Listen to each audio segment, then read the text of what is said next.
Hello, everyone, and welcome back to another episode of Bobble Pod. And in this episode, we're going to be talking about Chat GPT and its impact in business and marketing, what we can discover. A lot of you will be aware that a few episodes ago, I did my digital trends for 2023, and I said I was going to explore them in a lot more detail. So we're going to start with this episode where we're going to talk about AI, Chat GPT, and business and marketing. But before I begin, as always, if you're new and you're listening, don't forget to follow, like, and subscribe. If you're on YouTube, hello YouTube. Don't forget to like, follow, subscribe, and press the bell notification button so you can know when our weekly episodes come out. And the next two are going to be very interesting as well. So let's get straight into it. We've got Chat GPT. What is it? So let me just give everybody a little bit of a reminder because it is artificial intelligence, so AI as the acronym. And what you would notice in the last few years is that slowly AI has been integrated into most of the platforms and tools that you guys use. So if you think about how it's been integrated into different digital channels, it determines everything you see. So AI is an algorithm. AI is using algorithms or creating specific algorithms based on what you see on social media and what you see in terms of specific ads as well. So the impact that I will have when I turn on TikTok, or when Callum, you turn on TikTok, or Josh, when you turn on TikTok, will be different because the algorithm is tailoring it to each another. And all that comes from an AI bot in the background in terms of how it works. So it all determines what pops up on your screen. And AI has been used into platforms like Google, LinkedIn, specifically Google, because Google is becoming very, very, very more, as we call it, smart. There's more smart, well, not smart campaigns. We've got stuff like Performance Max, which is a very AI algorithm-driven campaign type. So AI is actually integrated into everything we do. Even in Teams, I get daily digests and weekly digests from Microsoft and on Outlook that says, oh, you sent this email, or you've had this communication which you've not got back to on Teams, or you said that you were going to send this report on this date, and that's coming up, and it picks up little elements of what you're doing within Outlook. So AI is used in all those ways and more, and just at, I'd say, a low level to help support and integrate everyday life. And you see that on your mobile device. Like as soon as I get into the car, my phone says it's going to take me 10 minutes to get to work. And that is from tracking and data and insights, but it knows what's going on, and it's going to get more and more advanced.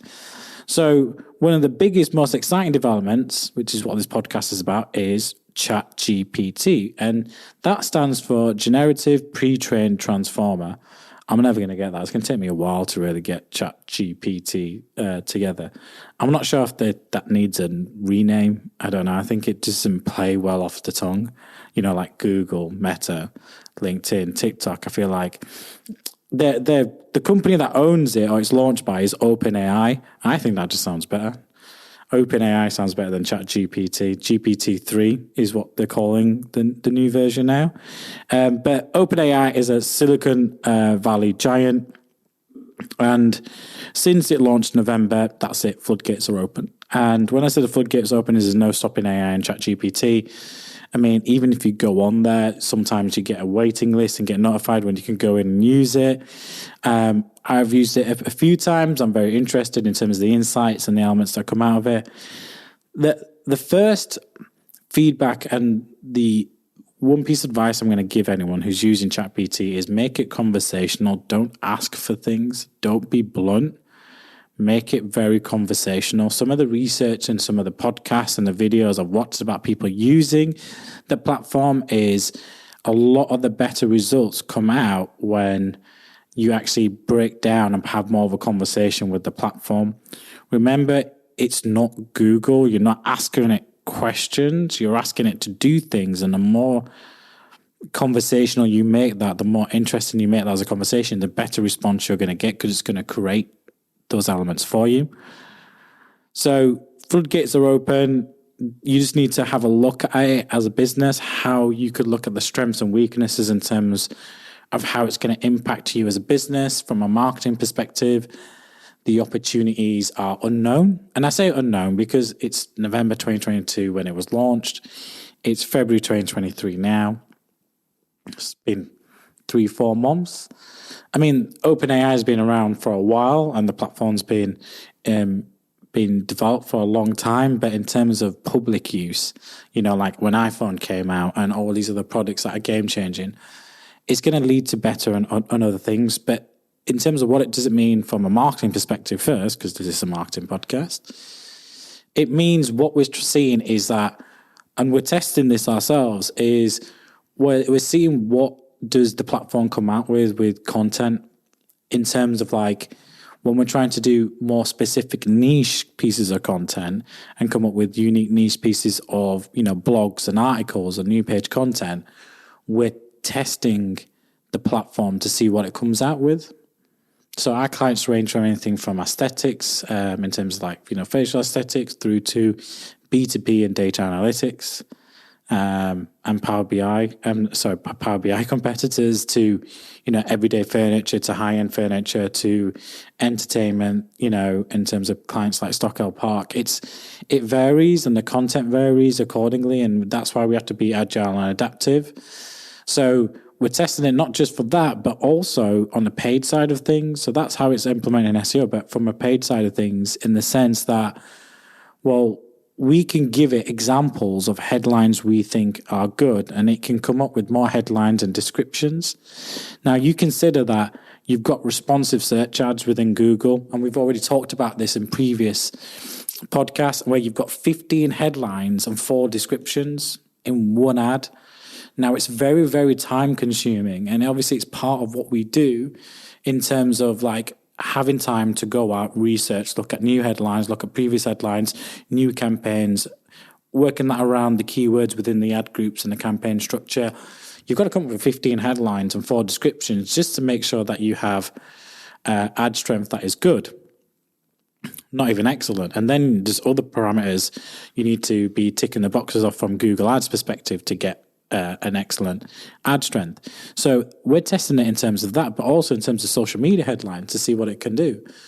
The benefit of that is it means we can turn out and A/B test more headline descriptions, more different ads, which means less time is spent coming up with it and testing it, but letting the platform itself come up with ideas, and we can filter out which ones we think are good, filter out which ones we don't think are good. So if you're a content agency, then you would be someone who runs a content-only agency where all they do is work on words and elements, asked me for my opinion.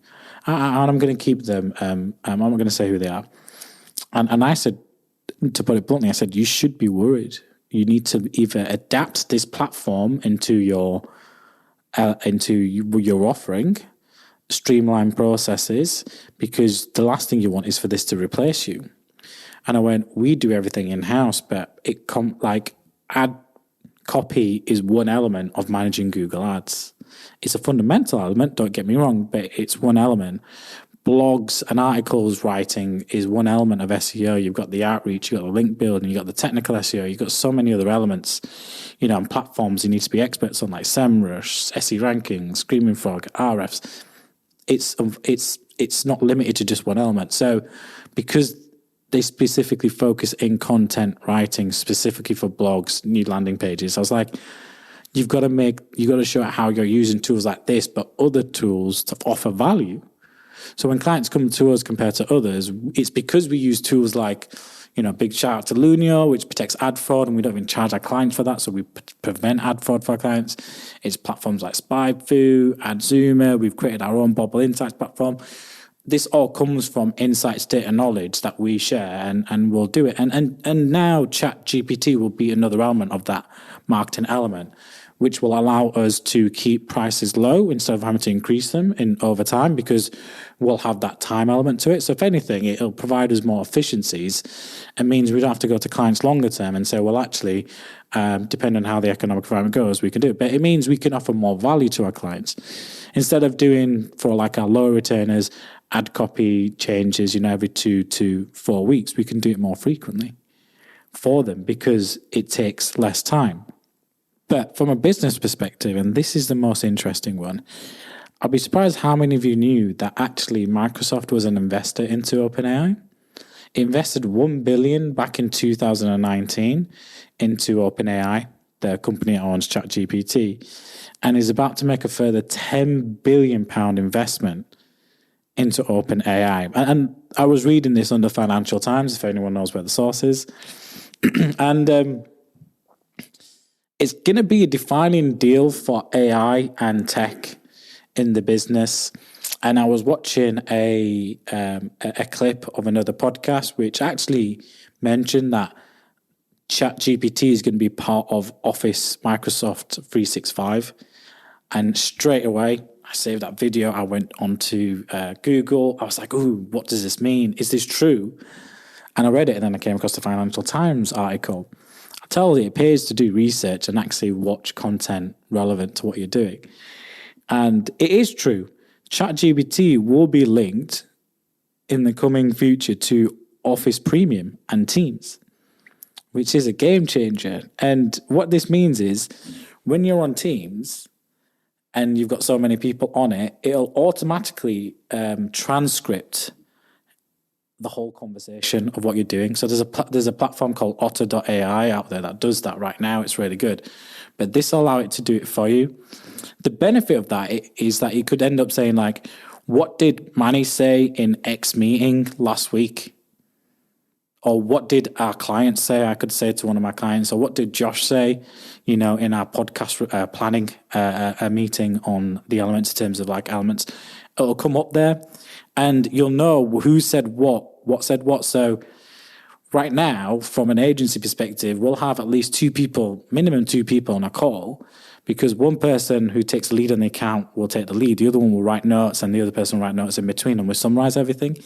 That is time used and lost in terms of resource. That writing those notes, we use stuff like Trello boards and stuff to keep notes and tasks or what we need to do for that client. But imagine it's already doing it for you, describing in detail who said what and what they said.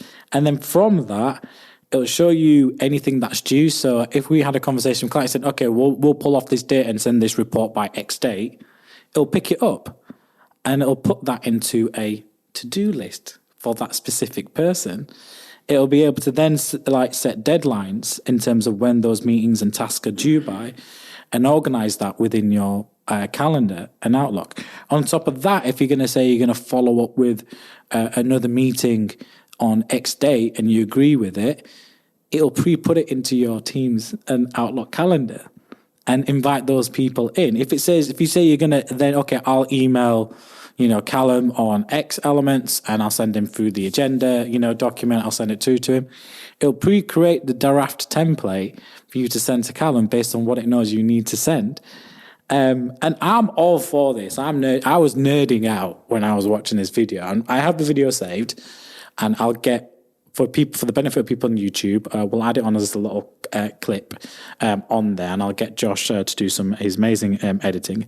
But internationally as well, so let's just take it one step further. It means you can have people on a Teams call, or like someone in Brazil who speaks Portuguese. You can have someone in the UAE who speaks Arabic. You could have someone from Germany who speaks German and then knows in English, and then it will transcribe in real time what that person's saying from English to Portuguese, from Portuguese to German. So it's going to be game changing over the next 2-3 years. So this is why I'm doing an episode on it, and this is why the episode is called Chat GPT in business and marketing, because it's going to go hand in hand. And I've always said your business objectives got to align with your marketing objectives overall. But honestly, the possibilities are just unknown with what will come. And it's a game changer for someone like Microsoft, because they've got 75 million or something daily active users of like Teams, probably more than that. I mean, we're very Office 365 integrated, and we're not going to change from that, because our clients are Office 365 integrated. It means when you set, most of our catch-ups with clients are through Teams. And although we've looked at stuff like Otter.ai to transcribe notes and make things more efficient, Imagine it's all done for you. It means account management for our clients becomes a lot easier. It means nothing that's said is missed because you don't have to recall what happened. It means you don't have to record every important meeting as a video, then go back through the video to make sure you haven't missed anything. The time saving is going to be unreal. And that is what I love about AI. We talked about this with my guest, Alan Pilkington, in terms of digital, once a digital transformation, we talked about, automation. And this level of automation through AI is going to be game changing, from my perspective, because it means if we look at our basic retainer, it accounts between 12 to 15 hours of support a month minimum for our clients. And in that, we have to allocate time, not just to optimizing time within platform, whether it's Google or paid social or SEO, but account management, time to write up the reports, time to update, the data within those reports, time to write the notes after every call and meeting, to write up the agenda, to do follow-up meetings, to, get everything on the Trello board, and then summarize that. It will make the account management a lot easier, which means ultimately more time will go into managing the platforms and coming up with new ideas.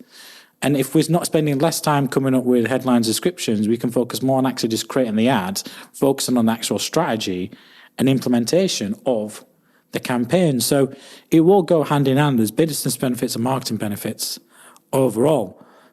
However, I do like the clip from Elon Musk about words of caution about AI. I think we got to make sure that we get AI. AI should be there to make our lives easier from a perspective in terms of what we're doing, because I agree. What Microsoft intend to do with Chat GPT, I think is game changer, is needed, because from a CEO, from a business owner's perspective, that time saving is, you just don't understand how valuable it is. If it's already picking up things I'm saying in meetings, clients want to know what's in my mind in terms of what's your opinion, Manni, on this? If there's a difficult, campaigns set up, they'll bring me in an early stage and say, Manni, we want your thoughts on this. Now, my job at that point there is to then explain, use my knowledge, my experience, what's in my mind, and explain it. But whilst I'm talking, explaining it, I'm not writing anything down. I'm explaining to the client, and then we'll come up with tasks. Yeah, we could do this. Yes, we could do that. Yes, we could do that. The reason we have other team members on it, so they can actually write notes and we correlate afterwards. But the amount of times I will do that individually with relationships, so if I go out and network with people, elements like that, it will just save so much more time. When we're having internal meetings with people with our team and they're asking me for my opinion, or this client's, isn't as performing as well as we would like, or we've seen this campaign not really perform, we need some, and then they'll ask for my opinion, I'll be like, have you tried X, Y, Z, try do this, follow this guideline, etc. I'm not going to really remember that, because as an owner, as an individual, we all know we get pulled left, right, centre, and our attention goes from one thing to another. So when you come later on to actually digesting what you actually said and what was conversed, you will miss a couple of key points, and then you tend to repeat yourself then at the next catch-up. So it will be very time efficient. But Elon Musk did say that he believes AI is a bigger threat than nuclear war. He goes, it's more of a threat to people than nuclear. But again, it's his opinion. These are opinion pieces. But I do tend to listen to people of high influence. And the reason I listen to people like Elon Musk, whether you like him or hate him, it doesn't matter. The guy's a genius to me. The guy has created electric vehicles. Talk about the sustainability element, don't really care. But if you look at people like Elon Musk, he's sending people to Mars, he's achieving things that not many people are achieving. And that kind of drive and achieving and reaching for the stars is needed, because that creates technological advancements. It requires you to develop and actually create new things that haven't been developed or thought of.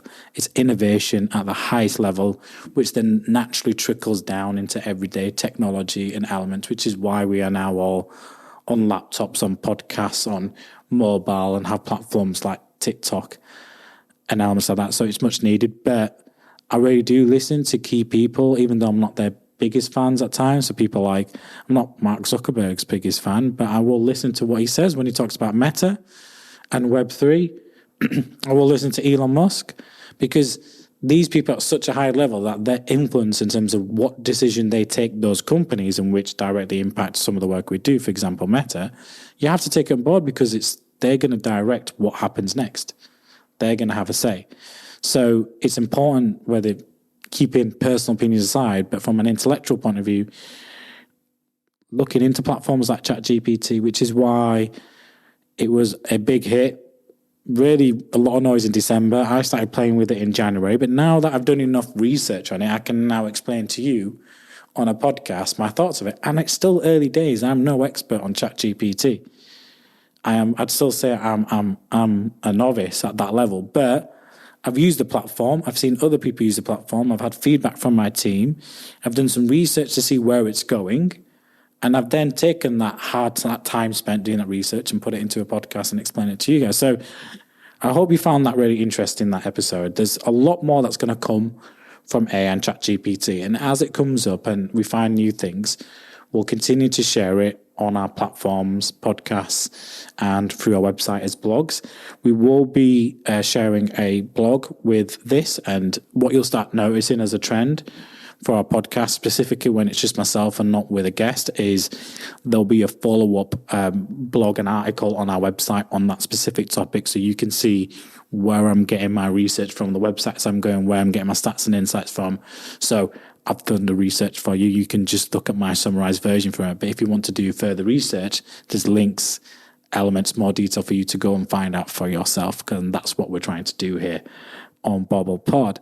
So thank you for listening. A really, really interesting element. Next, I'm going to be talking about live video marketing, which was one of my other top digital marketing trends that I mentioned on our next episode. So do, like I said, follow, subscribe to stay tuned in for that next episode. And if you're on YouTube, don't forget to like and follow and press the bell notification to be notified when that episode comes out. Thank you for listening, and we'll catch you on the next episode.